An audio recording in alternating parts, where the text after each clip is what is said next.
Okay, देखो streaming चल पड़ी है, चेक करो।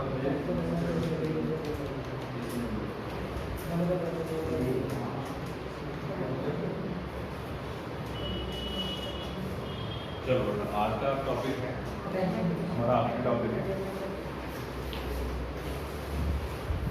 तो लास्ट टॉपिक बचे हमारा, टॉपिक का नाम है पोटेंशियोमीटर। हमारा मीटर ब्रिज खत्म है, दी एंड उसके। अब अगला टॉपिक है पोटेंशियोमीटर। पोटेंशियोमीटर को बच्चे कुछ लोग पोटेंशियल मीटर भी कहते हैं। पोटेंशियल मीटर, अब नाम से आपको पता लग रहा होगा पोटेंशियल मीटर। पोटेंशियल मीटर का मतलब हुआ ऐसा इंस्ट्रूमेंट जो कि क्या नापे, पोटेंशियल डिफरेंस नापे। ठीक है, ये एक तरह का एमीटर, क्या बोलते हैं, एक तरह का वोल्ट मीटर है। इसको हम बोलते हैं ideal volt meter. Ideal volt meter, आपको मालूम है जो वोल्ट मीटर होता है बच्चे, वोल्ट मीटर measures voltage या potential difference by passing current through itself. अपने में से करंट पास करके वो पोटेंशियल डिफरेंस को मेजर करता है। ओके, बट यहाँ पे हम जो बात कर रहे हैं बच्चे, पोटेंशियल मीटर या पोटेंशियोमीटर, ये एक आइडियल वोल्ट मीटर है। आइडियल वोल्ट मीटर का मतलब हुआ it measures potential difference without passing current through itself। यानी ये अपने में से करंट को पास नहीं कराएगा। आम वोल्ट मीटर और इस वोल्ट मीटर में यही फर्क है, इसलिए इसको आइडियल बोला गया। आइडियल वोल्ट मीटर का मतलब जिसकी जो रेजिस्टेंस है वो इनफाइनाइट हो। क्या हो जाए रेजिस्टेंस? इनफाइनाइट। इनफाइनाइट का मतलब कि वो अपने में से करंट को पास होने नहीं देगा। मेरी बात को समझने की कोशिश करो। अगर मेरे पास में बच्चे ये एक रेजिस्टेंस है, ओके, और यहाँ पे एक बैटरी है, इस बैटरी का ईएमएफ अगर मैं आपको बोलूँ कि ई है, तो आप बोलोगे इसके अंदर से सर करंट ये पास हो जाएगा, आई करंट। और अगर आपको इस रेजिस्टेंस के अक्रॉस पोटेंशियल डिफरेंस मेजर करना है तो आप क्या करते हो, एक वोल्टमीटर लगा देते हो ऐसे पैरेलल में। भाई अगर इसके क्रॉस आपको वोल्टेज नापनी है आर के क्रॉस, तो आप क्या करते हो, इसके क्रॉस एक वोल्टमीटर पैरेलल में फिट कर देते हो। अब इसके अंदर आप पोटेंशियल डिफरेंस इसके क्रॉस निकाल सकते हो। बट असल में जो इसके क्रॉस पोटेंशियल डिफरेंस आएगा, क्या वो potential difference E minus I R के बराबर नहीं आएगा, जिसको आपने टीपीटी पढ़ा है। yes। यानी कि ये जो डिवाइस है, ये जो वोल्टमीटर है, कुछ करंट अपने में से तो पास करवाएगा। yes, कुछ करंट यहाँ देखो, यहाँ पे करंट की बेटा ब्रांचिंग होगी, यहाँ पे ऐसे करंट, ये रेजिस्टेंस है, अगर यहाँ पे करंट आई है तो यहाँ करंट ऊपर आई बन जाएगा और यहाँ करंट आई टू जाएगा। मतलब कि ये वोल्ट मीटर जब इसके क्रॉस डिफरेंस को मेजर करेगा तो अपने में से कुछ करंट निकालेगा, पास करवाएगा। तो हमें क्या करना है बच्चे, हमें ये वोल्ट मीटर ऐसा चाहिए जो अपने में से करंट को पास ना करवाए, यानी कि वो करंट विड्रॉ ही ना करे। करंट विड्रॉ ना करे इसका मतलब कि इस डिवाइस की रेजिस्टेंस इनफाइनाइट हो जाए। अगर इस डिवाइस की रेजिस्टेंस इनफाइनाइट होगी तो इस ब्रांच में करंट जाएगा ही नहीं। Current always preferred to go in the path of minimum resistance. Current हमेशा ही मिनिमम रेजिस्टेंस वाले पाथ को फॉलो करेगा। जिधर रुकावट कम होगी उधर करंट जाएगा। अगर इधर रुकावट ज्यादा हो गई तो यहाँ करंट जा ही नहीं पाएगा, तो सारा करंट रेजिस्टेंस में से बाईपास हो जाएगा, निकल जाएगा। मेरी बात समझ रहे हो? तो इसीलिए इसको क्या बोला गया, आइडियल वोल्टमीटर। और जब भी आइडियल वोल्टमीटर की बात करनी है तो रेजिस्टेंस क्या होगी उसकी, इनफाइनाइट होगी। क्लियर है? और आइडियल एमीटर की रेजिस्टेंस क्या होगी, 0। नोट कर लेना ये बातें। आइडियल एमीटर अगर है, आइडियल एमीटर मतलब कि वो आइडियल है, मतलब कि वो बिल्कुल छोटे से छोटा करंट भी नापेगा। तो आइडियल एमीटर के लिए रेजिस्टेंस प्रैक्टिकली क्या होती है, 0 होती है। क्लियर है? आइडियल वोल्टमीटर में रेजिस्टेंस इनफाइनाइट और आइडियल एमीटर में रेजिस्टेंस 0। तो ये जो डिवाइस है ना, ये डिवाइस एक आइडियल वोल्टमीटर की तरह है, जो कि अपने में से करंट को पास किए बिना क्या करेगा, वोल्टेज को मेजर करेगा। अब बेटा मेरी एक बात का जवाब दो, अगर यहाँ पे करंट विड्रॉ नहीं करेगा वोल्टमीटर तो क्या ये I0 होगा? अगर I0 होगा तो उस केस में क्या हो जाएगा? V इक्वल टू E हो गया।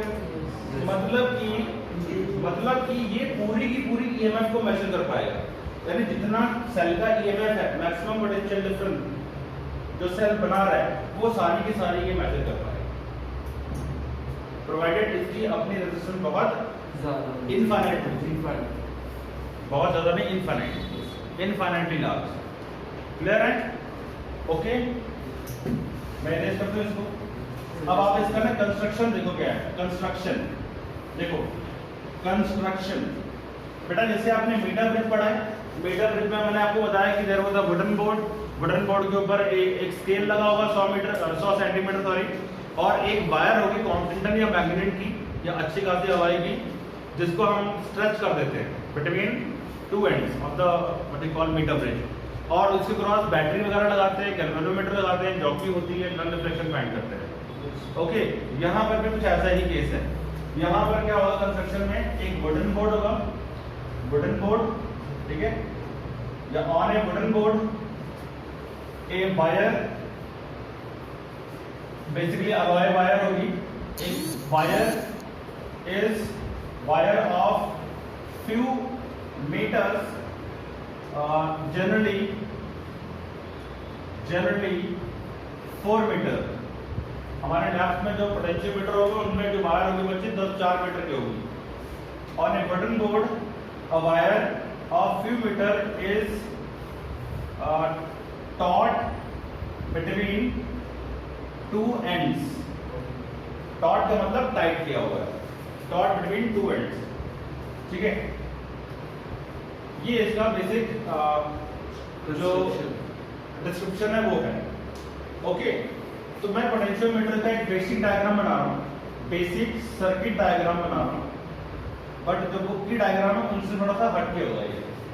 देखो यहाँ पे बेटा अपने पास में है ये wire, this is wire AB, okay, ये वायर है, और यहाँ पे बेटा हम लगाते हैं एक battery, this is a battery with this is a battery with potential difference V, और यहाँ पे लगाते हैं हम लोग एक rheostat, this is what a rheostat, okay, और इसको हम ऐसे यहाँ पे जोड़ देते हैं, कनेक्ट कर देते हैं। ये एक सिंपलेस्ट पोटेंशियोमीटर का सर्किट डायग्राम है, सिंपलेस्ट पोटेंशियोमीटर, कैसे क्लियर? एक वायर बना दी मैंने, ठीक है, और यहाँ पे एक बैटरी बना दी, और यहाँ पे एक रियोस्टैट है। रियोस्टैट का पर्पस क्या होगा? What is the purpose of rheostat? Rheostat एक बच्चे ऐसी डिवाइस है जिसकी हेल्प से हम लोग करंट को घटा या बढ़ा सकते हैं। रियोस्टैट, RS का मतलब है रियोस्टैट, और रियोस्टैट जो होती है उसको हम लोग वेरिएबल रेजिस्टेंस बोलते हैं। क्या बोलते हैं? Variable resistance. जैसे आप पंखे में रेगुलेटर देखते हो ना, वो पंखे में रेगुलेटर लगा हुआ है, गोल गोल देखो, उस रेगुलेटर को अगर आप ऐसे घुमाते हो तो बच्चे पंखे की स्पीड कम या ज्यादा होती है। That is also a rheostat, that is also a rheostat जो कि वोल्टेज को आई मीन रेजिस्टेंस को कम ज्यादा करता है पंखे के अंदर, तो उससे पंखे की स्पीड जो है वो कम या ज्यादा होती है। Are you getting my point? अगर हमने रियोस्टैट की रेजिस्टेंस मैक्सिमम कर दी, करंट पंखे को लीस्ट जाएगा, लीस्ट जाएगा तो क्या होगा? पंखे की स्पीड ज्यादा जाएगी। यानी कि पंखा 4 भी चल रहा होता है तो उसका मतलब है कि रियोस्टैट की रेजिस्टेंस मिनिमम है और पंखे को करंट मैक्सिमम जा रहा है, पंखा फुल स्पीड में दौड़ता है। Are you getting my point? तो रियोस्टैट मतलब एक वेरिएबल रेजिस्टेंस है, और इसका पर्पस क्या है? क्या यूज है इसका? To control the current, to control the current in the circuit, current को कंट्रोल करने के लिए। पासिंग करंट ज्यादा है, पासिंग करंट अगर देखें तो ज्यादा एप्रोप्रिएट नहीं होगा यार, to control the current, to control the passing current, जो मर्जी बोल दो, ठीक है।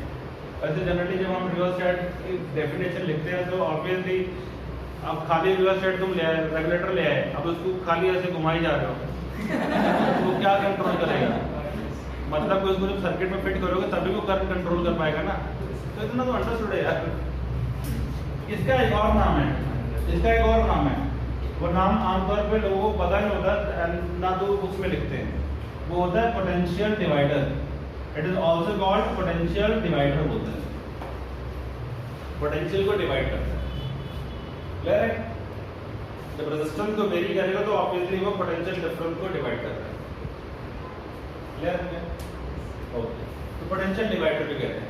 अब ये तो एक सिंपल कॉन्सेप्चुअल डायग्राम हो गया। अब बुक वाले यहाँ पे क्या करेंगे, यहाँ पे एक उठा के एमीटर छाप देंगे, ऐसे गोल गोल ऐसे एमीटर लगा देंगे बुक के अंदर। एमीटर का पर्पस यही है कि बैटरी से कितना करंट गया वो नापना है बस। एमीटर का पर्पस तो क्या होता है, करंट कितना आ रहा है सर्किट के अंदर वो देखना है बस। तो वो लगाओ चाहे ना लगाओ, लगा दोगे तो अच्छे रहता है कि आपको प्रॉपर जानकारी रहती है कि भाई मैंने इतना अपने करंट सर्किट से विड्रॉ किया हुआ है या सर्किट में दिया हुआ है। अब जो बुक का डायग्राम है, बुक में यही डायग्राम कैसे बनाते हैं बेटा, ये जो वायर होती है ना 4 मीटर लंबी वायर होती है। अब आपको मालूम होगा 1 मीटर जो होता है इतना होता है, 1 मीटर इज दिस मच। अब 4 मीटर की जो वायर होगी मतलब कितना, 1 2 3 4, यानी इतना बड़ा बोर्ड, इतना बड़ा तार होगा। इतने बड़े तार को इतने बड़े बोर्ड पे अरेंज करना इट्स डिफिकल्ट, बोर्ड बहुत बल्कि होगा। तो हम क्या करते हैं, इस तार को ना ऐसे 4 बार ऐसे घुमाते हैं, 1 meter 2 meter 3 meter and 4 meter, यानी ये टर्मिनल है A और ये टर्मिनल है B। चीज वही है, ये तार यहाँ पे 4 मीटर की स्ट्रेट है, उसी को मैंने ऐसे घुमा दिया। ऐसे करने से क्या होगा, बोर्ड की लेंथ कम हो जाएगी, यानी कि इतने बड़े बोर्ड के अंदर ही मैं 4 बार 1 2 3 4 बार मैंने राउंड कर दिया। क्लियर है? तो इससे अपनी कॉस्ट कटिंग भी होगी और अपना पर्पस भी हल हो गया। अब यहाँ लगा दो बैटरी, लगा दिया बैटरी, लगा दो यहाँ पे रियोस्टेट, तो कनेक्ट हो गए। सेम चीज है, सेम चीज है। बुक के अंदर ऐसे बनाया होगा 4 बार करके। तो ये असल में ऐसा होता है, जो डायग्राम आई मीन जो सर्किट होता है रियल में, जो पोटेंशियोमीटर होता है वो ऐसे ही होता है कि बोर्ड के ऊपर 4 तारें ऐसे ऐसे बनी हुई हैं। कई बार 4 तारें वाला होता है, कई बार 6 तारें, कई बार 10 तारों वाला भी होता है, अलग अलग सेटअप होता है। बट हमारे कंसेप्ट के लिए ये डायग्राम होती है, उसमें वो बार बार घुमाना ठीक नहीं होता। जैसे दो वही बार जो ऐसे गोल घुमा रखा है 4 बार, उसको आपने ऐसे स्ट्रेट घुमा दिया। क्लियर? तो डाउट इसमें। अब इसके बाद देखो working principle of potentiometer. Working principle of potentiometer, potentiometer का वर्किंग प्रिंसिपल क्या है, किस प्रिंसिपल पे ये बेस्ड है। तो बेटा ये किस प्रिंसिपल पे बेस्ड है उसको देखते हैं। तो क्या प्रिंसिपल है इसका, बेटा principle of potentiometer, write down. It works on the principle that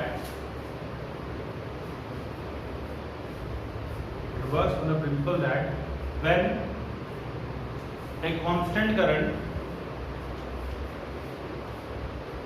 when a constant current is passed through a wire of uniform area of cross section,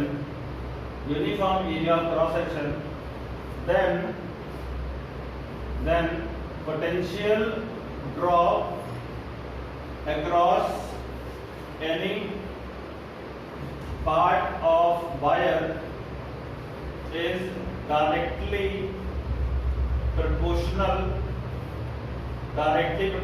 to the length of that portion, length of that part of wire.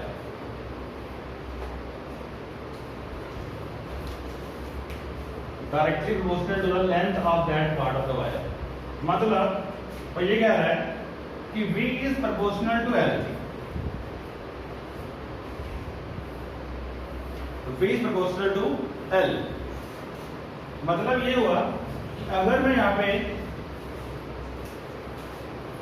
पे मान लो इसी के अंदर समझो, अगर मैंने यहाँ पे बेटा एक गैल्वेनोमीटर ले लिया या मैंने यहाँ पे एक वोल्ट मीटर लगा दिया, ओके यहाँ पे, और मैंने इसको ऐसे यहाँ पे जॉकी ले ली, और ये तार की लंबाई कितनी है, तार की लंबाई कुछ भी है 4 मीटर है मान लो। अब अपने जॉकी को यहाँ पे टच किया, ओके, L लेंथ पे टच कर दिए, this is length L, okay, are you getting my point? जब यहाँ टच करेंगे तो जो वोल्ट मीटर है, वोल्ट मीटर की जो नीडल है बच्चे, वो नीडल ऐसे डिफ्लेक्ट करेगी। जितना आगे जाओगे डिफ्लेक्शन उतनी लाल होती जाएगी, जितना आगे जाओगे उतना डिफ्लेक्शन लाल होती जाएगी। मतलब कि इस लेंथ में जितना पोटेंशियल का ड्रॉप हो रहा है, इस लेंथ में जितना पोटेंशियल का ड्रॉप हो रहा है वो किसके प्रोपोर्शन में है? लेंथ के खुद के प्रोपोर्शन में। जितनी लेंथ ज्यादा होगी उतना पोटेंशियल ड्रॉप भी ज्यादा होगा। पूछो क्यों? क्योंकि आपको मालूम है R is proportional to length. तो बेटा जब लेंथ बढ़ा रहे होगा तो क्या R नहीं बढ़ रहा होगा? अगर R बढ़ रहा होगा तो यार obviously V is equal to IR, तो सुना तुमने? अगर R बढ़ रहा होगा तो वोल्टेज ड्रॉप भी बढ़ेगा। क्यों? I is not changing. I क्या है इसमें? वैन एक कांस्टेंट, देखो डेफिनेशन में बहुत क्लियरली लिखा हुआ है, कांस्टेंट करंट को मेंटेन करना और वायर का एरिया ऑफ क्रॉस सेक्शन भी यूनिफॉर्म हो, ये दो चीजें मस्ट है। जिसको मैंने ब्रैकेट में डाला या स्क्वायर ब्रैकेट में रखा, मतलब कि यहाँ पे बच्चे करंट कांस्टेंट होना चाहिए और दूसरा एरिया ऑफ क्रॉस सेक्शन भी कांस्टेंट होना चाहिए। देन उस कंडीशन में ये प्रिंसिपल वैलिड होगा, नहीं तो ये चीज वैलिड नहीं है। ये तभी वैलिड है अगर कांस्टेंट करंट हो और यूनिफॉर्म क्रॉस सेक्शन हो। यूनिफॉर्म क्रॉस सेक्शन का मतलब ये होता है कि अगर जो वायर है, ये वाली जो वायर है, ये वायर बटे एक बराबर ऐसे इसकी थिकनेस हो, ऐसे एक बराबर। ऐसा ना हो कि एक वायर यहाँ पे ऐसे ऐसे है और ये ऐसे होगी, ऐसा ना हो। ये दिस इज नॉट होगी, दिस इज होगी यूनिफॉर्म क्रॉस सेक्शन। समझ रहे बात को? यूनिफॉर्म क्रॉस सेक्शन हो। दूसरा क्या होगा कि करंट कांस्टेंट हो। करंट कांस्टेंट रखने के लिए हमने क्या लगाया? यहाँ पे क्या लगाया हमने? रियोस्टेट। भाई करंट कांस्टेंट क्लियर है? तो इसका जो प्रिंसिपल है वो क्या है? V proportional to L। V proportional to L, इसका प्रिंसिपल बहुत बार बच्चे एग्जाम में लिखते हैं कि it is based on Wheatstone bridge, क्योंकि इसका जो एक्सपेरिमेंटल मेथड है वो व्हीटस्टोन की जैसा ही है। इसके अंदर भी हम लोग नल डिफ्लेक्शन फाइंड करते हैं कि जहाँ पे गैल्वेनोमीटर हमारा नल पॉइंट दिखाता है, तो बच्चे उस सेंस में बोलते हैं कि इसका प्रिंसिपल भी व्हीटस्टोन ब्रिज है, बट गलत है। इसका प्रिंसिपल है V प्रोपोर्शनल टू L, क्योंकि ये पोटेंशियोमीटर है, पोटेंशियल डिफरेंस नापने के लिए बनाया गया है, तो ये व्हीटस्टोन ब्रिज नहीं है।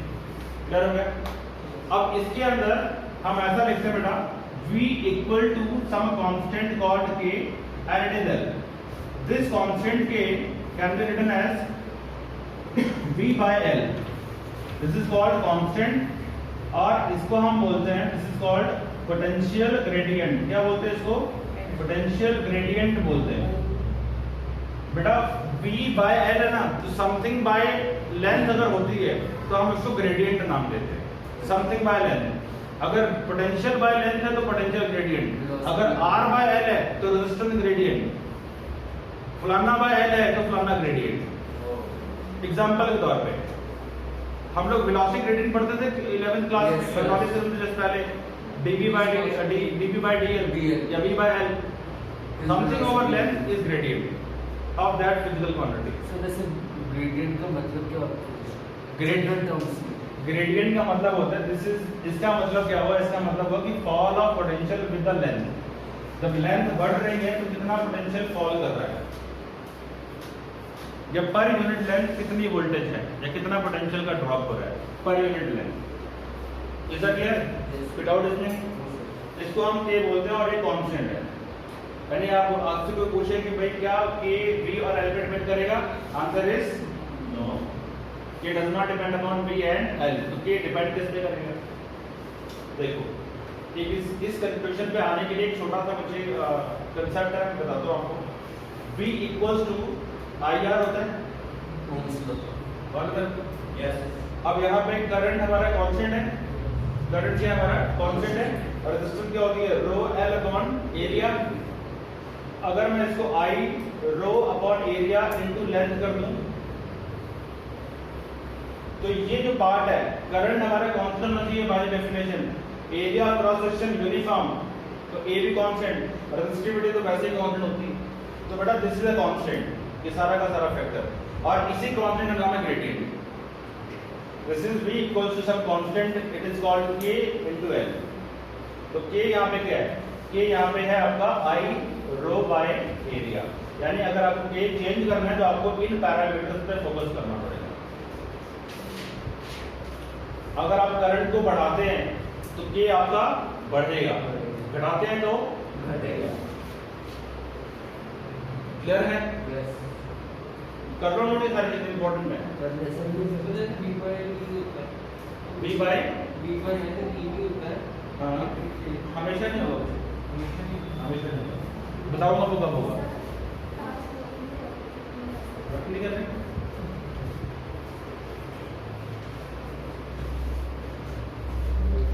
देखो आप लोग चेक करो।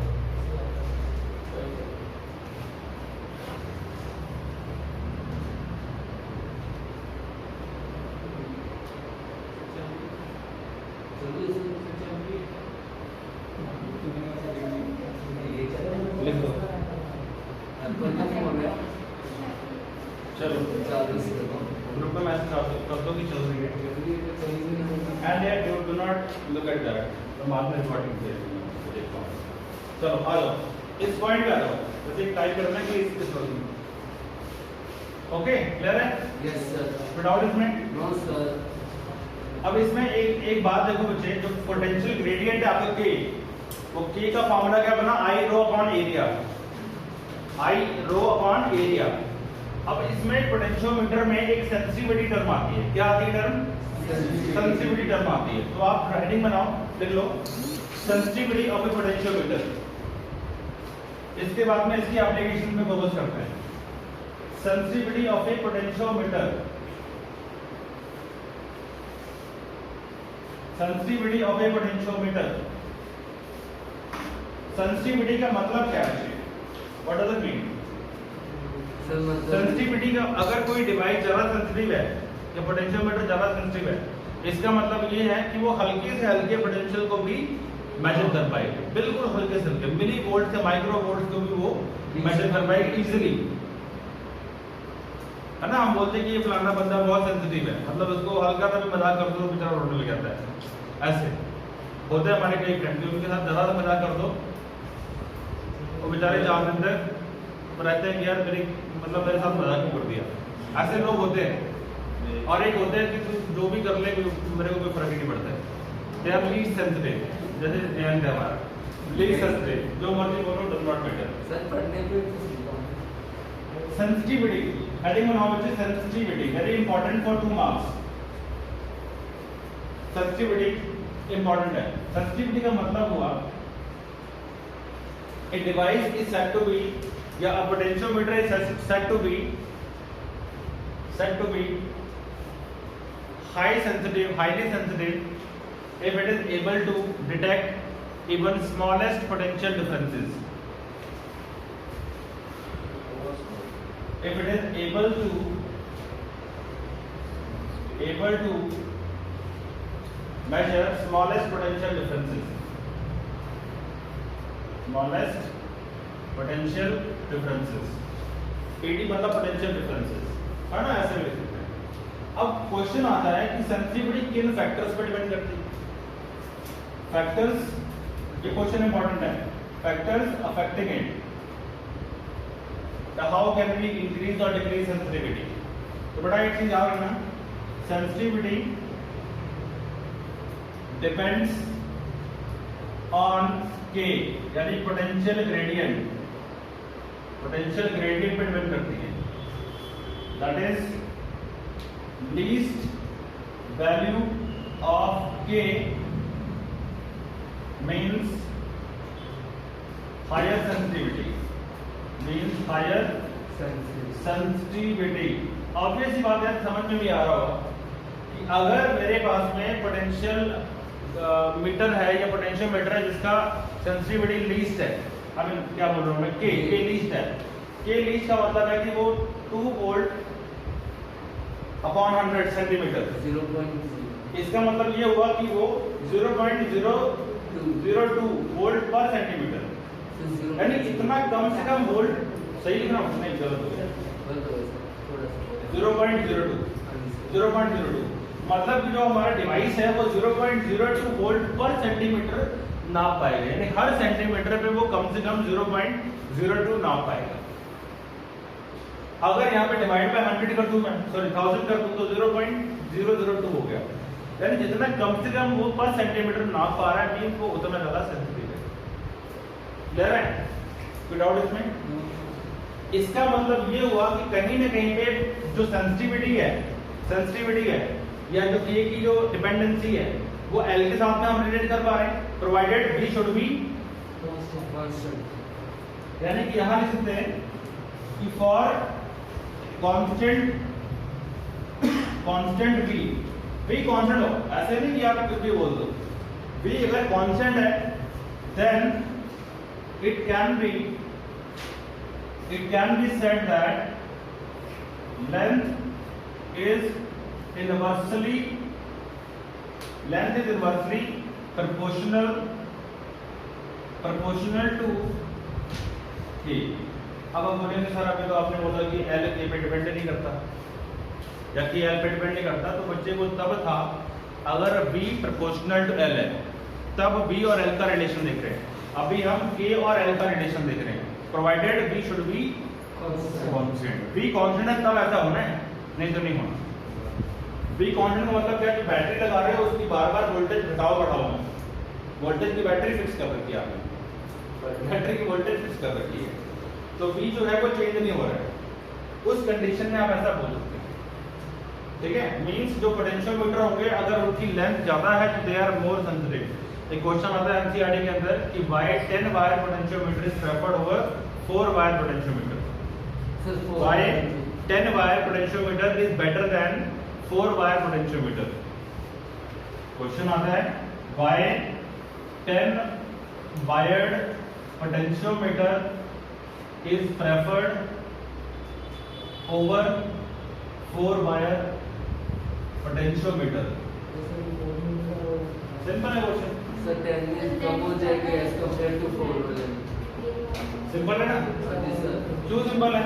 आंसर यही है कि जो 10 मीटर वाला है उसकी लेंथ ज्यादा होगी, यानी L equal to 10 meter, then K is least, और अगर K लीस्ट होगा तो कम से कम पोटेंशियल को नोट कर पाएगा वो, मेजर कर पाएगा, है ना?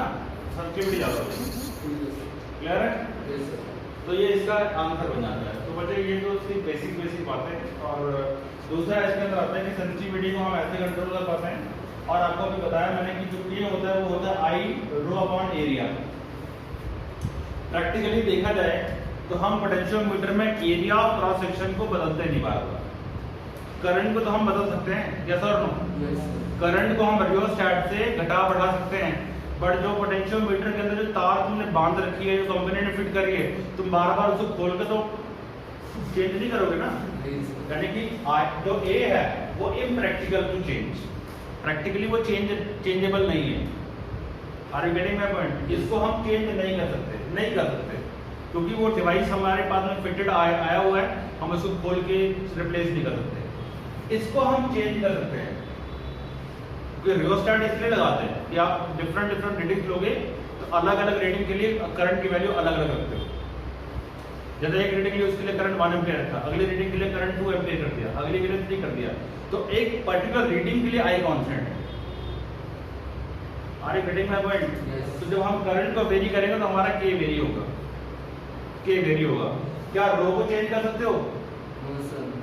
रेजिस्टिविटी, अगेन रेजिस्टिविटी बदलने के लिए तार को ही बदलना पड़ेगा, तो तार को बदलना इज नॉट इजी जॉब है। टेम्परेचर का रोल नहीं है यार, इसलिए तो हम अलॉय यूज कर रहे हैं, और जो लैब में हम एक्सपेरिमेंट करेंगे वो इतना हैवी करंट नहीं होता है। 10 वोल्ट की बैटरी से कितना करंट निकाल पाओगे? इवन हम 10 वोल्ट पे बहुत ज्यादा बोल रहे हैं, 2 वोल्ट पे एक्सपेरिमेंट चलता है ये, 2 वोल्ट पे, तो 2 वोल्ट पे कितना करंट बन जाएगा? फ्यू मिली एम्पियर से माइक्रो एम्पियर से करंट बनता है, मिली एम्पियर से बनेगा, उससे हीटिंग ज्यादा होती नहीं। तो K को चेंज करने के लिए आपको I पे देखना पड़ेगा, फोकस करना पड़ेगा। ये यानी कि if I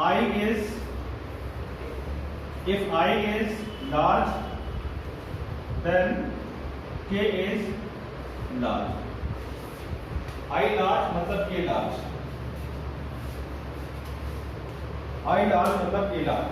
ओके, क्लियर है? Yes sir.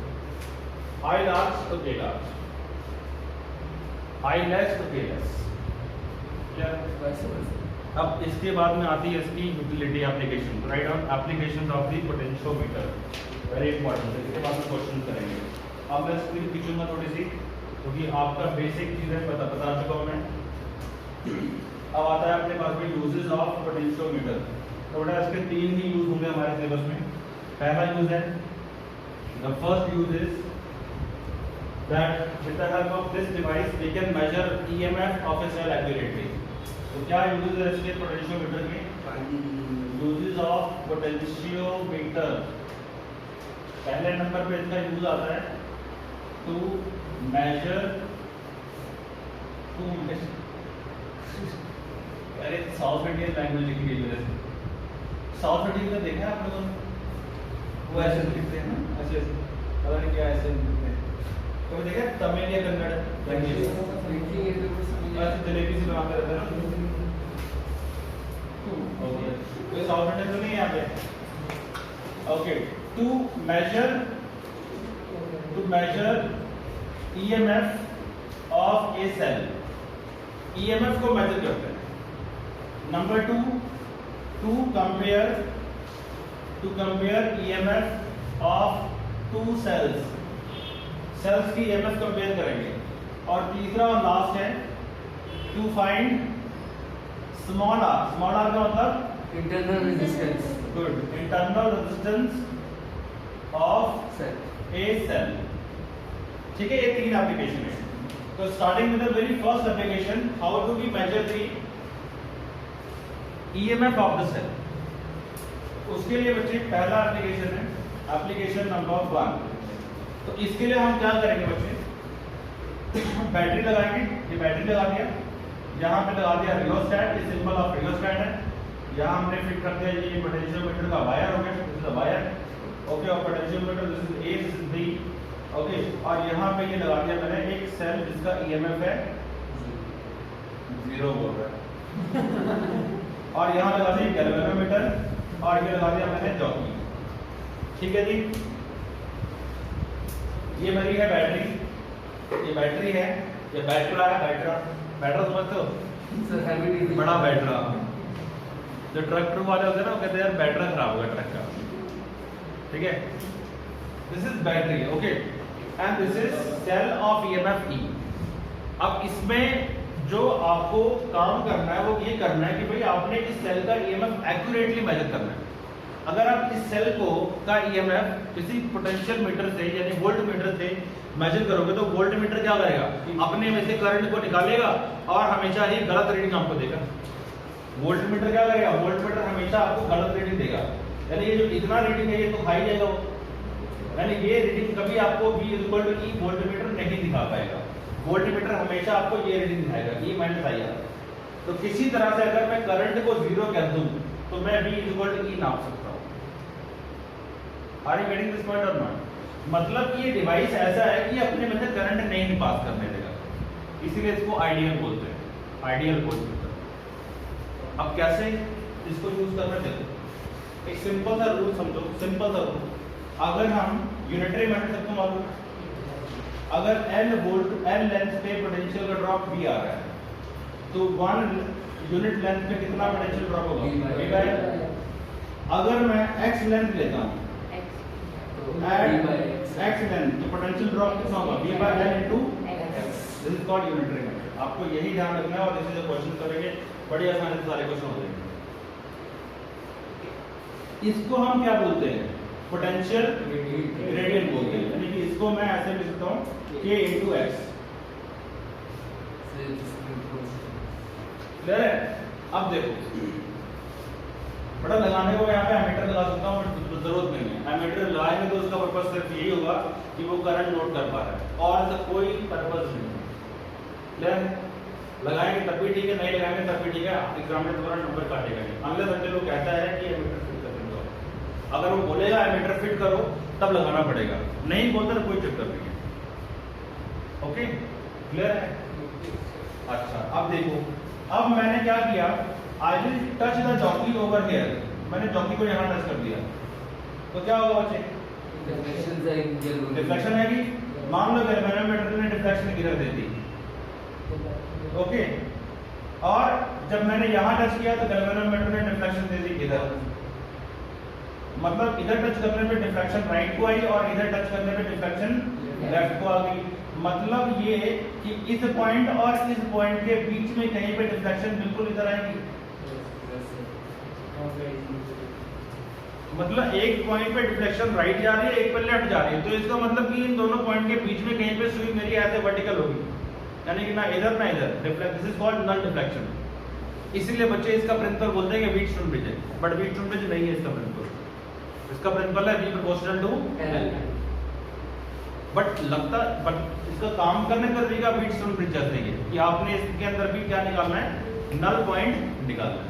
तो आपने यहाँ पे बच्चे टच कर दिया और मान लेते कि ये तुम्हारा क्या है, this is your null point. मान लो ये नल पॉइंट आ गया। अगर नल पॉइंट आ गया तो बच्चे ये लेंथ कितनी है, L लेंथ है। अच्छा, एक और चीज का ध्यान रखना, ये टर्मिनल है पॉजिटिव और ये टर्मिनल है नेगेटिव। जब भी आपने कनेक्शन करना है तो आपने दो चीजों का ध्यान रखना है कि एक तो जो आपकी बड़ी बैटरी है जिसको हम बैटरा बोल रहे हैं, बैटरी की जो वोल्टेज है वो हमेशा ही EMF से ज्यादा होनी चाहिए इसका। इसका भी रीजन है, आपको आगे बताऊंगा कि क्यों। तो V should be always greater than the EMF of the cell, इससे बड़ा होना चाहिए, ओके। और एक पॉइंट पे इसका प्लस और इसका प्लस जुड़ना चाहिए। ऐसा नहीं कि आपने उठा के इसका माइनस जोड़ दिया और इसका प्लस जोड़ दिया, यानी एक पॉइंट पे दोनों के पॉजिटिव जुड़े और एक पॉइंट पे दोनों के नेगेटिव जुड़े, ओके। यानी positive terminals of the cell should be at the same terminal, the same point, okay. ये ध्यान रखना, लिख लो point to remember, point to remember, a point to note. Positive terminals of cell and battery should be at same point। पहला point ये था। दूसरा point है कि भाई V should be always greater than EMF। ये दो चीजें ध्यान रखना, नहीं तो बैलेंस पॉइंट कभी आएगा ही नहीं, कभी नहीं आएगा। इसको न्यूमेरिकल से जस्टिफाई भी कर दूंगा कि क्यों नहीं आएगा। देखो, अब आपने यहां टच कर दिया और बच्चे आपको एक नल पॉइंट मिल गया। नल पॉइंट का मतलब क्या हुआ, नल पॉइंट का मतलब ये हुआ कि इस ब्रांच में करंट फ्लो नहीं हो रहा, इस ब्रांच में करंट का फ्लो नहीं हो रहा। अगर इस ब्रांच में करंट का फ्लो नहीं हो रहा, मतलब कि ये पॉइंट और ये जो पॉइंट है बच्चे क्या सेम पोटेंशियल पे हो गए? यस और नो? Yes sir. भाई यहाँ पे इस ब्रांच में कोई करंट नहीं फ्लो हो रहा। अगर नल पॉइंट यहाँ पे आ गया तो इसका मतलब है कि यहाँ पे करंट फ्लो नहीं हो रहा है। जब तक ये डिफ्लेक्शन आ रही थी ऐसे ऐसे, इसका मतलब कि इसमें से करंट फ्लो हो रहा था। जब इसमें से करंट फ्लो होना बंद हो गया तो इसका मतलब हो गया कि इस ब्रांच में मतलब ये बैलेंस हो गया। क्या हो गया? ये बैलेंस हो गया। तो उस केस में बेटा यहाँ पे जो पोटेंशियल का ड्रॉप था, यहाँ जो पोटेंशियल का ड्रॉप है, तो एट लिखेंगे at balance condition potential drop across, ऐसे लिख लो, potential drop across length of wire is equal to L, then V is equal to what? K times L, V equal to K times L। और क्या मैं इसी को EMF बोल सकता हूँ? बेटा यहाँ पे इस लेंथ में जो पोटेंशियल का ड्रॉप है वो कितना है? V है, V प्रोपोर्शनल टू L। अब जब इस ब्रांच में कोई करंट ही नहीं गया, मतलब ये ओपन सर्किट की तरह बिहेव कर रहा है ये वाला, तो जितना पोटेंशियल ड्रॉप हुआ है वो EMF के बराबर ही होगा। बैटरी के इक्वल होगा, बैटरी के EMF से। मेरी बात को समझने की कोशिश करो। ये बेटा ये A है और ये J है, ये पॉइंट A है तुम्हारा, this is J point, okay. ये A और ये J, कितनी लेंथ है? L लेंथ है। यहाँ पे ये सेल तुमने लगा रखा है, ऐसे छोड़ दो इसे, बाकी छोड़ दो, खाली इतना लगता छोटा सा। इसकी EMF कितनी E है। अब मुझे बताओ इसमें जो करंट जाएगा, अगर करंट जा रहा होता, इसमें करंट है नहीं तो करंट ऐसे आता, इस तरह से। तो आप क्या लिखते हैं E is equal to I into R लिखते आई इंटू आर, क्योंकि वायर के कितना रेजिस्टेंस होता, आप ऐसे लिखते नहीं आ रहा है, ठीक है। तो अभी हो क्या रहा है, इसमें करंट ही फ्लो नहीं कर रहा, करंट जीरो है, बैलेंस पॉइंट है। इसका मतलब ये हुआ कि जो पोटेंशियल ड्रॉप यहाँ पर है वही पोटेंशियल ड्रॉप यहाँ पर है। मतलब ये कह रहा हूं मैं आपसे कि यहाँ और यहाँ का जो पोटेंशियल है वो सेम है, यहाँ और यहाँ का पोटेंशियल सेम है, तो डिफरेंस भी तो सेम होगा। अगर यहाँ और यहाँ का पोटेंशियल सेम ना होता तो इसमें करंट ज्यादा, क्योंकि इधर से करंट चल रहा होगा ऐसे, और ये करंट आके यहाँ पे इधर भी जाएगा और करंट इधर भी जाएगा, लेकिन इधर का करंट नहीं जा रहा है। क्यों नहीं जा रहा है? क्योंकि ये पॉइंट सेम पोटेंशियल हो गया, बैलेंस हो गया। मेरी बात समझने की कोशिश करो, तो ये बैलेंस हो गया। तो जो पोटेंशियल का डिफरेंस यहाँ पर है, जिसको आप B बोल रहे हो, वही पोटेंशियल का डिफरेंस यहाँ से है। तो हम B is equal to E बोलेंगे इस केस में। क्लियर हो गया? तो ये B is equal to E हो गया, यानी कि E is equal to K times L। अगर आपको L मालूम है और K मालूम है तो आप सेल का यूज दिखा दो, कौन सी बड़ी बात है। क्लियर? क्लियर है? अगर इसमें एक चलो न्यूमेरिकल कन्वर्ट करता हूँ इसको। मान लो ये बैटरी है, इसका न्यूमेरिकल वर्जन देखो, ये है 20 वोल्ट का बैटरी, ओके। और ये सर्किट मैंने ऐसे कनेक्ट कर दिया, रियोस्टेट मैंने उड़ा दिया, ठीक है, रियोस्टेट गायब कर दिया। अब यहाँ पे जो सेल है इसकी EMF नहीं मालूम, हमें निकालनी है। और मेरे पास में जो ये वायर है, इसकी जो टोटल लेंथ है, टोटल लेंथ वो कितनी है? एंड टोटल वायर की जो लेंथ है, wire length is equal to say 4 metre, okay. Clear है? तो मुझे ये बताओ कि यहाँ पे अगर बैलेंसिंग लेंथ आपको मिलती है 1 मीटर का बैलेंसिंग लेंथ मिलती है, तो सेल की EMF निकाल लोगे, आसान है। पहला रूल क्या होगा? पहला रूल ये होगा कि E is equal to KL, या आप ऐसे कर लो कि की वैल्यू क्या होती है? B bye L। L कौन सी? टोटल लेंथ है LT, और ये कौन सी लेंथ है? Balancing length. इसको मैंने X बोला था, यहाँ पे लिखा था मैंने, राइट। यहाँ पे कितना है? ये L स्मॉल है, नहीं समझ में आ रहा सर LB तो उधर चलना, LT लिखा तो है, तो B कितना है यहाँ पे बताओ? 20 वोल्ट है ये, इसका मतलब क्या हुआ? ये 20 है और ये कितना? 0। ऐसे लिख सकते हैं हम लोग। तो ये यहाँ पे 20 प्रिंट कर दो और यहाँ पे 0 कर दो, तो बेटा 20 वोल्ट यहाँ पर, 20 वोल्ट पूरी की पूरी लेंथ पे कितना ड्रॉप होगा? 20। अगर यहाँ पे कोई रेजिस्टेंस नहीं है तो 20 वोल्ट अगर ये है तो सारा का सारा वोल्टेज इसके अक्रॉस आ गया। श्रेया आपको पता लग रहा है? नहीं लग रहा है पता। मैं ये कह रहा हूँ अगर यहाँ पे 20 वोल्ट है, मैं आपसे ये कह रहा हूँ कि अगर यहाँ पे बैटरी लगी है और इस बैटरी की 20 वोल्ट पोटेंशियल डिफरेंस 20 है या EMF इसकी 20 है, और यहाँ पे एक रेजिस्टेंस लगा दो आप, ओके, R लगा दिया, तो जो यहाँ पे पोटेंशियल डिफरेंस होगा इस R के क्रॉस वो कितना होगा? 20 के बराबर ही होगा, 20 के बराबर होगा। अगर यहाँ पे आपने दो रेजिस्टेंस लगा दिए, एक इधर लगा दिया और एक इधर लगा दिया, अब बोलो, अब इसके क्रॉस V1 होगा और इसके क्रॉस V2 होगा, यानी कि टोटल जो है वो 20 is equal to V1 plus V2 लगाएंगे। सिंपल बेसिक चीज है जो आप सीरीज पैरेलल के केस में कर चुके हो।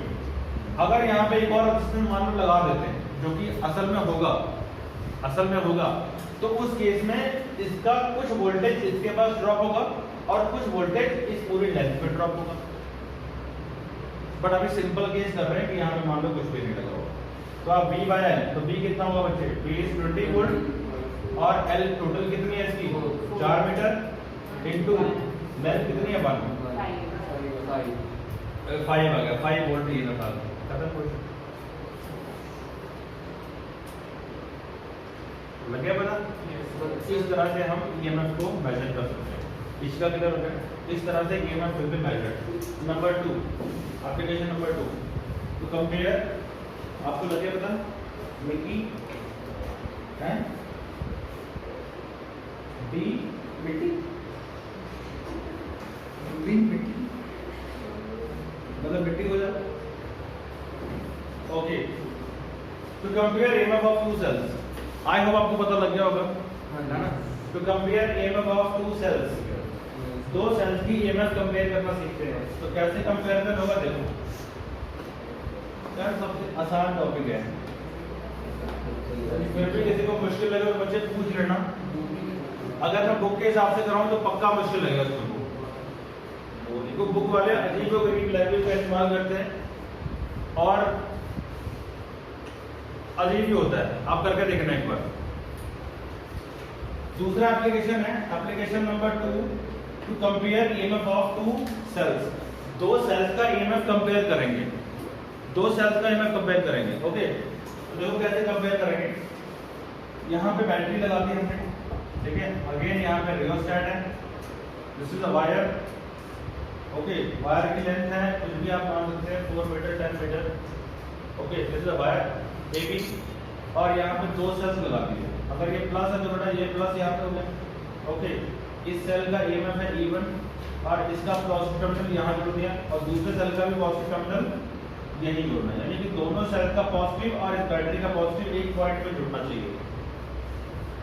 बैटरी का पॉजिटिव और दोनों तीनों चारों पांचों जितने भी सेल्स लगाते हो सबका पोटेंशियल एक ही टर्मिनल पे जुड़ना चाहिए, सबका पॉजिटिव टर्मिनल एक ही जगह पे हो। क्लियर है? क्लियर है? अब यहाँ पे हम क्या करते हैं, यहाँ पे हम ऐसे 2 वे की लगाते हैं। कौन सी की लगाते हैं? 2 वे की। और यहाँ लगाते हैं एक गैल्वेनोमीटर और यहाँ लगाते हैं चौक।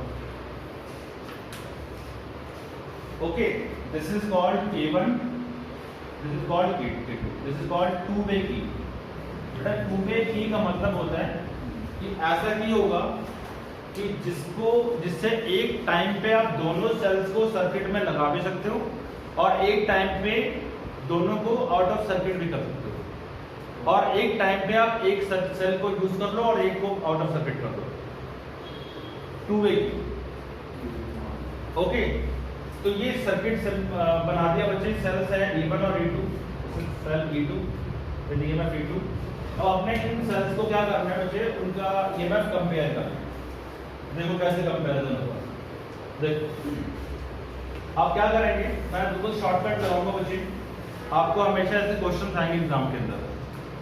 तो लेट और लेट लोड वाला तो अपने आप कर लोगे कि let there are 2 cells with EMF E1 and E2, ठीक है। Okay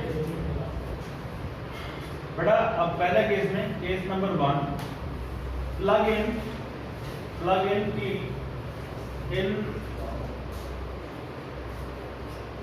plug in key cable in the gap, यहाँ गैप में क्या करना है आपने, इसको प्लग इन कर देना। जब इसको प्लग इन करोगे तो ये वाला सर्किट बड़ा जुड़ गया, यानी कि ये वाला जो सेल है क्या हो गया, इट कम्स इनटू एक्शन। जब आपने केबल को प्लग इन कर दिया, प्लग इन की cable in the gap, therefore cell of EMF E1 comes into action, यानी कि सेल E1 जो है वो एक्शन में आ गया यहाँ पे ऐसे। अब आप यहाँ पे जॉकी को उठाओगे और यहाँ पे टच करोगे। आपने यहाँ टच किया, मान लो ये पॉइंट है C पॉइंट, आपने यहाँ टच किया, you get the null point. क्या मिल गया? अब मैं बार बार नहीं बताऊंगा कि आप यहाँ पे मतलब चेक करोगे लेफ्ट राइट पे। आपने इसको उठाया, यहाँ पे चेक कर लिया और नल पॉइंट आ गया। वैसे जब एक्सपेरिमेंट करोगे तो आपको अलग अलग जगह पे चेक करना पड़ेगा कहाँ पे नल पॉइंट आ रहा है। तरीका वही है, पहले लेफ्ट पे चेक करेंगे, डिफ्लेक्शन ऑपोजिट डायरेक्शन में जाए लेफ्ट और राइट के ऊपर, तो बीच में कहीं पर क्या होगा बच्चे कि नल पॉइंट आ जाएगा। तो यहाँ नल पॉइंट आ गया। मान लो ये लेंथ कितनी है, this length is equal to L1, ये लेंथ कितनी है, L1 आ गई। तो L1 लेंथ पे आपका सेल E1 बैलेंस हो गया। L1, अब बैलेंसिंग क्या होती है आपको मालूम है, अभी पीछे आपको compare to measure EMF of cell करके दिखाया, तो उसमें हमने सेल को L लेंथ पे बैलेंस किया था। सेल को लेंथ पे बैलेंस करने का मतलब क्या है कि लेंथ L पे जो पोटेंशियल डिफरेंस है वो सेल की ईएमएफ के बराबर है। सेल बैलेंस करने का मतलब ये होता है। तो यहाँ पे सेल E1 को बैलेंस किया मैंने L1 लेंथ पे, एक्सपेरिमेंटल चीज है ये। तो here cell of EMF is balanced at length L1, Therefore we can write E is equal to K times L1. इसको क्वेश्चन 1 कर दो। अब इसको इसके अंदर नहीं जाना कि यार क्यों हो रहा है ऐसा, अब आपको बता चुका मैं, राइट। नाउ केस नंबर 2, अब क्या करना है, remove K1 and plug in K2. Now cell E2 comes into action, simple है, comes into action। अब आप मुझे ये बताओ, जब आपने इसको बाहर निकाल दिया और इसको जोड़ दिया तो बेटा ये पाथ पूरा हो गया, सेल E2 लग गया। अब इस केस में डेफिनेट सी बात है, मुझे ये बताओ सोच के, क्या बैलेंस पॉइंट L1 पे आएगा या उसके आगे पीछे आएगा? आगे पीछे आएगा, डिपेंड करता है कौन सा सेल बड़ा है। डायरेक्टर सेल कौन सा बड़ा है, मान लो एक 2 है, ये 2 है, दोनों 2 गया तो सेल सेम पॉइंट पे आ जाएगा। अगर एक छोटा बड़ा सेल है तो क्या होगा, मान लो बड़ा सेल है तो बैलेंसिंग लेंथ बड़ी होगी। सिंपल है, सिंपल है। ओके, तो मान लेते हैं कि यहाँ पे टच करने में बैलेंसिंग लेंथ आ गई, मान लो डी पॉइंट पे, और ये बैलेंसिंग लेंथ तुम्हारी है, लेट इट बी L2 है balancing length. Okay, here cell E2 is balanced। बेटा ऐसे नहीं उठा के कुछ भी कहीं भी बैलेंस कर देना है, देख लेना कि सेल कौन सा बड़ा है, बड़े सेल के लिए बड़ी लेंथ, छोटे सेल के लिए छोटी लेंथ। ऐसे क्वेश्चन में गिवन नहीं होगा हमको। तो cell E2 balance eight L2, therefore यहाँ पे E1 लिखना था, सॉरी, ये E1 इक्वल टू KL1 और यहाँ पे E2 is equal to KL2। Question number 2, बेटा 1 डिवाइडेड बाय 2 कर दो, क्या मिल गया, E1 by E2 is equal to KL1 by L2। ठीक है, ये से ये खत्म, क्या आंसर आ गया, E1 by E2 is equal to L1 by L2। तो आप L1 L2 को निकाल पाएंगे तो आप इजीली सेल्स के EMF कंपेयर कर पाएंगे। क्लियर है? यस सर,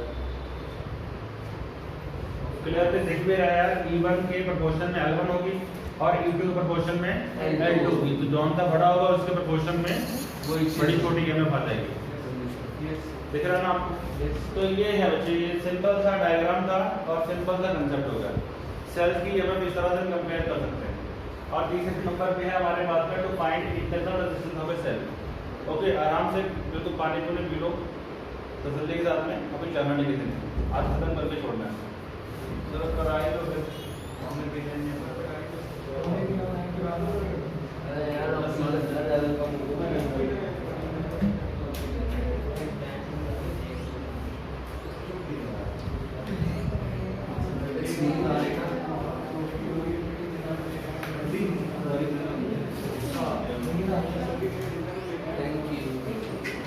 ओके, क्लियर है? बहुत बोरिंग है, बोरिंग है? चल तुमको नंबर के लगाता हूँ फिर boring sir application last application है, खत्म कर लो। हाँ, चलो देखो बेटा, थर्ड एप्लीकेशन जब तक खत्म होने वाला है, अगली बार मैग्नेटिज्म शुरू करेंगे। चलो देखो,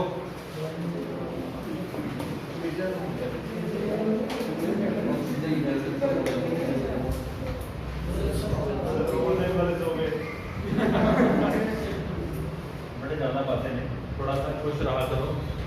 और देखो आज तो मौका मिला है पढ़ाने का आपको कि लास्ट क्लास हमारी है। ओके, नहीं तो हर बार क्या होता है कि आगे पीछे कोई ना कोई क्लास होती है, इसलिए मुझे जल्दी खत्म करना पड़ता है ना। हर बार आपकी क्लास 45 to 50 मिनट ही जाती है, बट आज हम लकीली हमारी क्लास थोड़ा लेंथी आ रही है, तो कोई इशू है नहीं, खत्म करते हैं, 10 मिनट और लगने, 2:30 बजे तक खत्म हो जाना है। ओके चलो, तो to find internal resistance of a cell, तो सेल का रेजिस्टेंस क्या होता है आपको मालूम है, इंटरनल रेजिस्टेंस। ओके, तो सेल का इंटरनल रेजिस्टेंस हम लोग निकाल सकते हैं इस डिवाइस की हेल्प से। तो इसके लिए मुझे सर्किट डायग्राम क्या है, देखो तीनों का सर्किट डायग्राम बता दिया आपको, ठीक है? कितना टाइम बेटा बार-बार देखने से टाइम थोड़ी देखो, इसका सर्किट डायग्राम देखो, पासे में फोकस करो, देखो। तो बेटा इसका सर्किट डायग्राम बनाते हैं।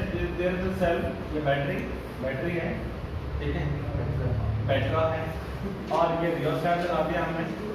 This is a wire AB, okay, this is a wire AB, और यहाँ पे हमने क्या जोड़ दिया, एक सेल जोड़ दिया, ओके।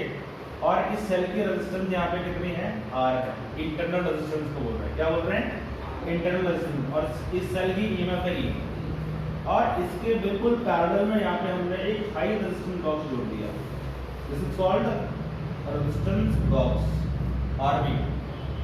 RB का मतलब हुआ रेजिस्टेंस बॉक्स बोलते हैं। ये एक ऐसा बॉक्स है जिससे आप मल्टीपल रेजिस्टेंसेस को इंट्रोड्यूस कर सकते हो। एक डिब्बा होगा, इतना बड़ा डिब्बा होता है, आप देखोगे लैब के अंदर जाके, उसमें मल्टीपल रेजिस्टेंसेस दी होती हैं, 2 ओम, 4 ओम, 6 ओम, 100 ओम, 200, 500, मल्टीपल स्लॉट्स आर गिवन। उस स्लॉट में से हम वेरिएबल रेजिस्टेंस को सर्किट में इंट्रोड्यूस कर सकते हैं, यानी एक ही डिब्बे से बहुत सारे रेजिस्टेंस बना सकते हैं हम लोग, सीरीज पैरेलल करके। सीरीज पैरेलल नहीं, सिंपल एक स्लॉटिंग करके हम लोग वो सेट करते हैं वहाँ पे, और जब आप लैब में जाओगे तब आपको पता लगेगा। अभी फिलहाल ये देख लो कि ये रेजिस्टेंस बॉक्स है, इससे हम लोग कोई भी नॉन वैल्यू ऑफ रेजिस्टेंस लगा सकते हैं सर्किट के अंदर। अब यहाँ पे एक हमने लगाना है, मुझे की लगाना है यहाँ पे, दिस इज अ की, और ये आपका गैल्वेनोमीटर हो गया, और ये हो गया जॉब, ठीक है जी, दिस इज अ की, ये सर्किट बन गया। तो आपको सर्किट भी आना चाहिए, कई बार एग्जाम में एक नंबर पे सर्किट ही पूछ लेता है कि भाई draw the circuit diagram to measure the potential difference, to measure the EMF of the cell, या इन तीनों में से किसी का भी पूछ लेता है। तीनों की देखो डायग्राम अलग अलग है, ये ऊपर वाला जो है वो सबका सेम होगा ग्रीन, नीचे थोड़ा बहुत चेंजेस होंगे, ओके। तो पहले क्या करना है, केस 1 देखो सिंपल है, केस 1 में क्या करना है, remove the plug from the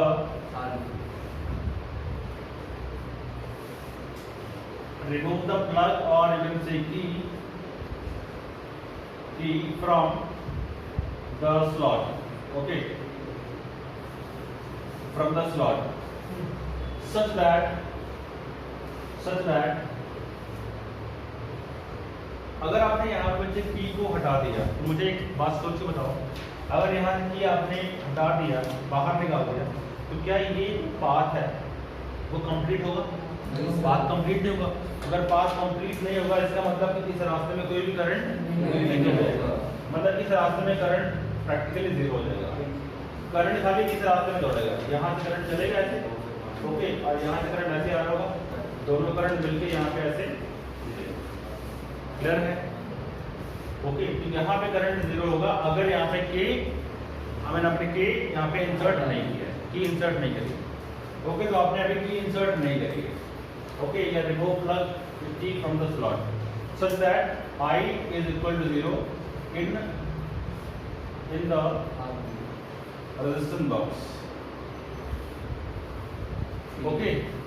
तो इसमें करंट है ही नहीं मुझे, इसका मतलब and now touch the jockey on wire AB for balancing length।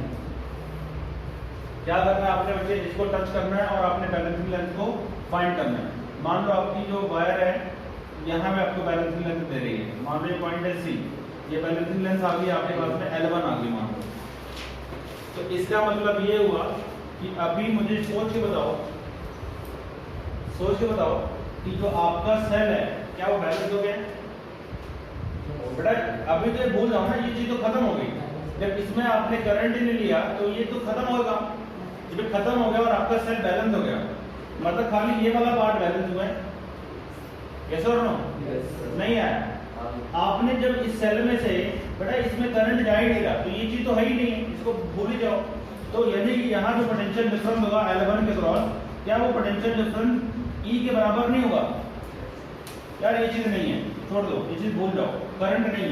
तो जो पोटेंशियल डिफरेंस यहाँ पर है कितना है, E के बराबर है, तो वही पोटेंशियल डिफरेंस यहाँ पर होगा जब करंट ड्रॉ नहीं हो रहा है। और असल में ये चीज ऐसे लगी हुई है, समझाने के लिए रेस किया था मैंने, ओके, इस तरह से, क्लियर? तो बेटा देयरफॉर Therefore we get क्या लिखा मैंने, now touch the jockey on the wire AB for balancing length. If L1 is balancing length, अगर बेटा L1 जो है हमारी balancing length है, therefore what we can write? We can write E equals to K times L1. Equation number 1 आ गई है। Even क्यों लगा रहे हैं, यहाँ पे दो सेल थोड़ी ना, एक ही सेल। ओके, अब क्या करना है आपने केस नंबर 2 के अंदर, now put the key back in the slug, ठीक है, जो प्लग होगा उसमें वापस की डाल दो and select some resistance from the resistance box. Resistance box से आपने कुछ रेजिस्टेंस निकालने हैं, 2 ओम, 4 ओम, 5 ओम, जो भी आपको प्रैक्टिकली वहां पे एग्जामिनर बोलेगा। बेटा ये एक्सपेरिमेंटल चीज है, तुमको थ्योरेटिकली जितना अजीब लग रहा है एक्सपेरिमेंटली उतना ही इंटरेस्टिंग है। एक्सपेरिमेंट करेंगे तो आपको ये सब चीजें बाय हार्ट लर्न हो जानी है। आपको ऐसे बट अभी कर नहीं सकते ना, अभी कोई चॉइस है नहीं मेरे पास, अभी तो सीखना पड़ेगा सारा कुछ है।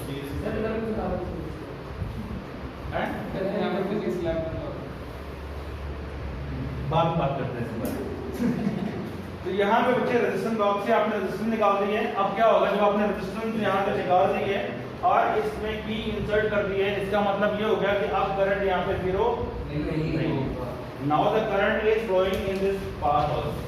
जब यहाँ पे करंट फ्लो होना शुरू हो गया तो मुझे सोच के बताओ, क्या यहाँ पे और यहाँ पे अब पोटेंशियल डिफरेंस E के बराबर होगा? बेटा आपके पास में ये सेल है, इसकी EMF E है। अगर आपने यहाँ पे रेजिस्टेंस लगाया, ठीक है, और आपने इसमें से करंट को निकाल दिया, ओके, तब इसके अक्रॉस पोटेंशियल डिफरेंस कितना होगा? V is equal to E minus IR होगा। अगर आपने यहाँ पे की को ओपन रखा या की नहीं लगाया तो करंट गया इसमें, जब करंट नहीं गया तो V और E बराबर हो गए। मैंने एक चीज तो बताई वहां पे। अब जो आपने सर्किट को ओपन क्लोज कर दिया की लगा के यहाँ पे, तो करंट बचे इसमें से भागना शुरू हो गया। जब करंट जाना शुरू हो गया और आपने यहाँ पे क्या देखा बच्चे, now potential difference is not E, it is V।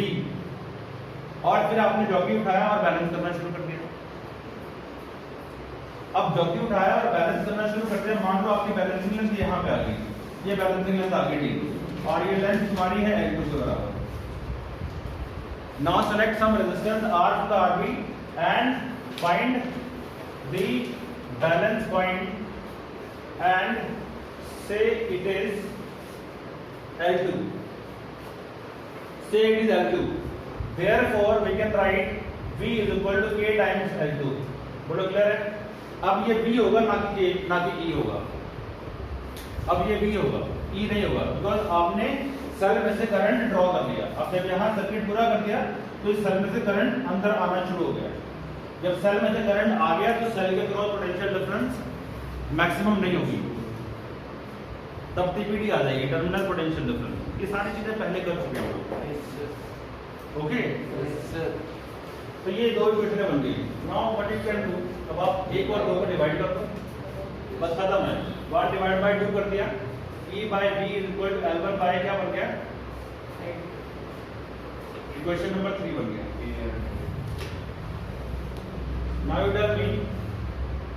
tell me E is equal to V is equal to क्या होता है? E minus IR होता है। सबको मालूम? अगर मैं इसको ऐसे कर दूं, E minus V is equal to IR कर दूं, कोई दिक्कत तो नहीं? अगर मैं इसको E minus V divide by I कर दूं और यहाँ पे R लिख दूं, कोई इशू नहीं है? श्योर? देख लो, अगर मैं इसको ऐसे कर दूं यहाँ पे,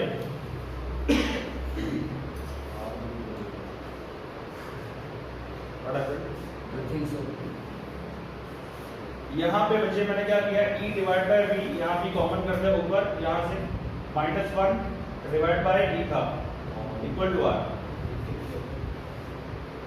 अच्छा, अब सोच के बताओ, क्या V बाय I R के बराबर होता है ओम्स लॉ क्या? V by I R के बराबर होता है। होता है। Therefore V by I, इसकी जगह पे मैं R लिख दूं यहाँ पे into E by V minus 1 equal to small r। अब आपको मालूम है बच्चे इक्वेशन नंबर 3 क्या कहती है? E by V is equal to L1 by L2। Therefore मैं इसी जगह पे क्या लिख देता हूँ? R into L1 by L2 minus 1 into small r। This is the formula to find internal resistance। तो ये फॉर्मूला बन गया बच्चे। तो क्या फॉर्मूला मिला आप लोगों को? आप लोगों को फॉर्मूला मिला R is equal to L1 by L2 minus 1 into R। तो आपको क्या निकालना होता है? आपको L1 L2 निकालना होता है एक्सपेरिमेंटली, वो निकालेंगे। और यहाँ जो RB है, RB से क्या निकालेंगे? रेजिस्टेंस की वैल्यू, ये आपको मालूम होगी। ये आप सेलेक्ट करते जाएंगे सर्किट में, L1 L2 निकालते जाएंगे, R की वैल्यू आती जाएगी। क्लियर? तो इस तरह से हम लोग इंटरनल रेजिस्टेंस ऑफ सेल निकाल पाते हैं। ओके, अभी इसके न्यूमेरिकल्स पढ़े सर कर हैं। एक न्यूमेरिकल कर लो। Sir sir okay done. Thank you sir.